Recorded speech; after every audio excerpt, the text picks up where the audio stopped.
and the tobacco sent to the processing plant. The processing plant, we supervision, okay, what texture have in the leaf, no? What leaf is seco, what leaf is liso, what leaf is ligero, no? I'm divided in 3 different categories, this tobacco. And after, processing for the fermentation, no?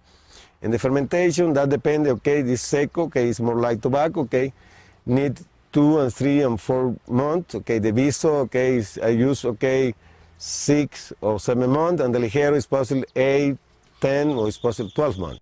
The moisture and the tobacco leaves, when you put them on top of each other, they will put pressure on each other. And the tobacco will start to generate heat within itself.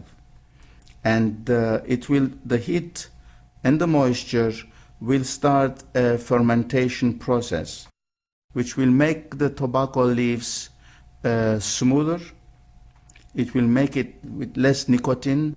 All the nutrients will be balanced, and it will give you a smoother smoke. The acidity of it will be reduced. The acidity, the harshness will be smoothened. You have to be an artist. You have to know when to rotate, that's what they call rotate the pilon, and whether to add more moisture, more water, how much to add, and what's the change in the temperature.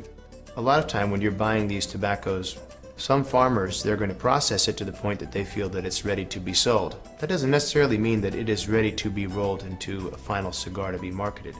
Usually what that means is when you get them into your factory, you have to have somebody who's a good judge of tobacco and look at it and say, you know what, I think that this needs more fermentation. I think that it needs X amount of days more fermentation.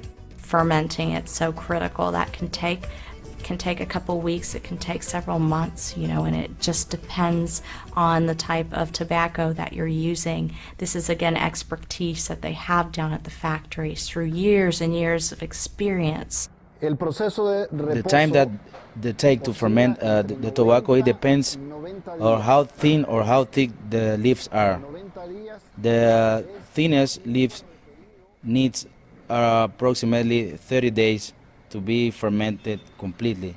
The thicker leaves needs about 90 days, even more, until it's finally perfectly fermented.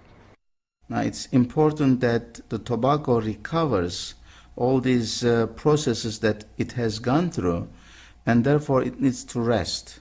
It's important to keep the tobacco in bales and let them age in the bales for 6 months, some of them longer than that, for a year, or yet longer.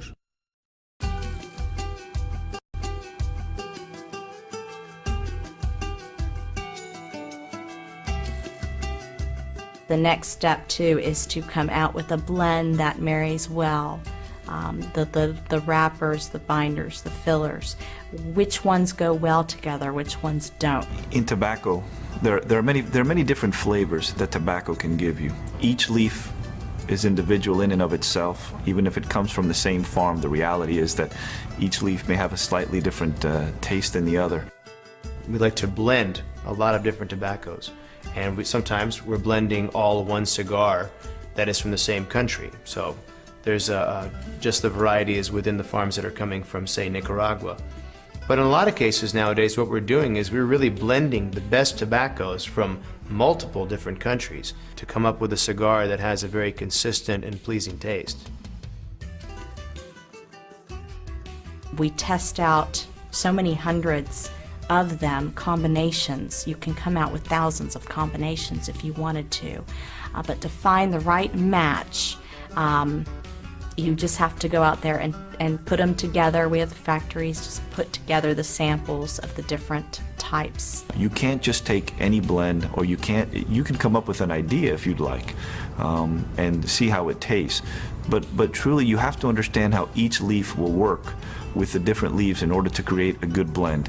When you make a blend, it doesn't mean that that's the end of the blend.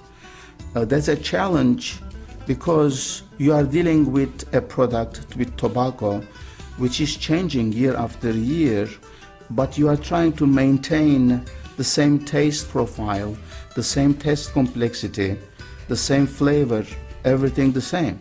So it's a continuing challenge. But what we are trying to strive is quality, so that every cigar gives the utmost of the pleasure to the consumer. In order to reach, in order to get to that point where you can have a blend of all the different tobaccos, we needed to go out and get the best tobaccos available around the world, to have the experts in tobacco, to bring out the best of all these different flavors, to combine and bring unique blends to the market.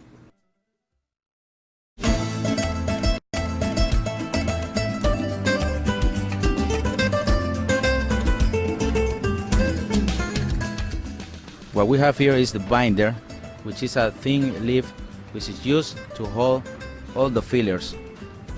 Next step is to place the other leaf according to the blend of each brand.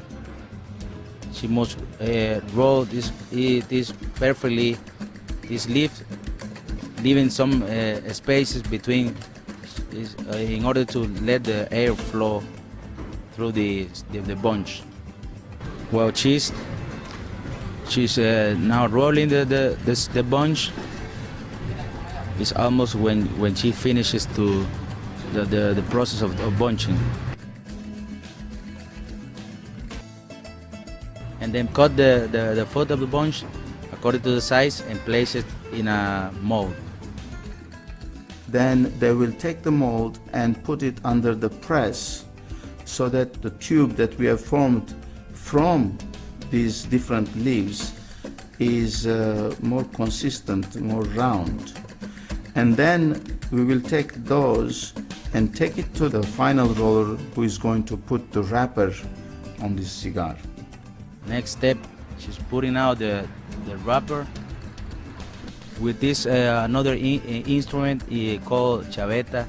She's cutting the upper and lower part of the leaf. She selected the best part of the leaves, which is usually the middle of the leaves. She begins the rolling process from the foot to the head of the cigars.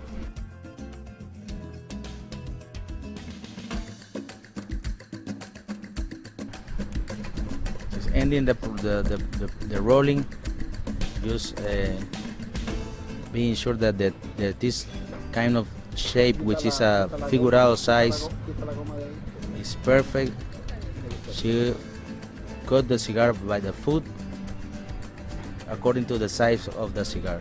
To gain consistency, what we do, like we have one size, let's say the Robusto size, we will have the same people making the Robusto day in and day out after, so that they know exactly how much Ligero to use, how much Viso to use, and how much Seco to use, so that they know the blend almost by heart. We have supervisors, inspectors, who are going around and checking each bunch that is made and each cigar that is made after that it's rolled, so that it's another place where we check the consistency of the cigar.